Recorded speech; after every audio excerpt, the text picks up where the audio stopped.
कहते हैं भगवान की पूजा में भावना और श्रद्धा का महत्व सोने और चांदी से ज़्यादा होता है।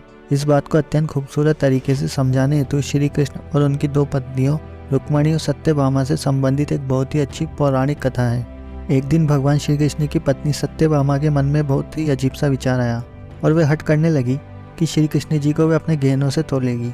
श्री कृष्ण जी को जब यह बात पता चली तो वे सत्यभामा से कुछ बोले नहीं, बस मंद मंद मुस्कुराने लगे।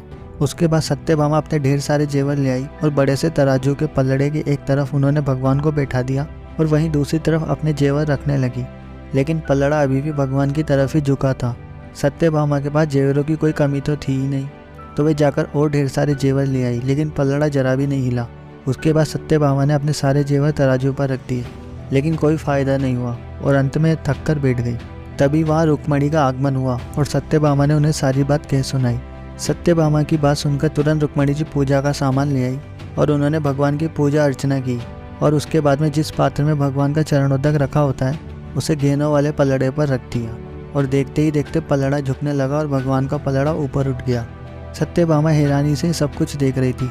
उनको समझ नहीं आ रहा था कि जो पलड़ा उनके इतने सारे गहनों से नहीं झुका वे एक हल्के से पात्र से कैसे झुक गया।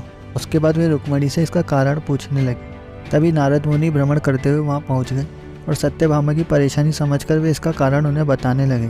नारद जी बोले कि भगवान की पूजा में महत्व सोने चांदी के गहनों का नहीं होता, बल्कि सच्ची भावना और श्रद्धा का होता है। रुक्मिणी ने अत्यंत प्रेम से भगवान का पूजन किया है, जिससे उनकी श्रद्धा और भक्ति की ताकत चरणोदक में समा गई है।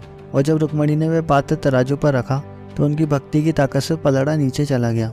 उसके बाद नारद जी सत्यभामा को समझाते हुए बोले कि ईश्वर को सिर्फ सच्चे प्रेम, श्रद्धा और भक्ति की भावना से ही पाया जा सकता है। सोने चांदी और रुपए पैसों का भगवान की नज़र में कोई मोल नहीं होता।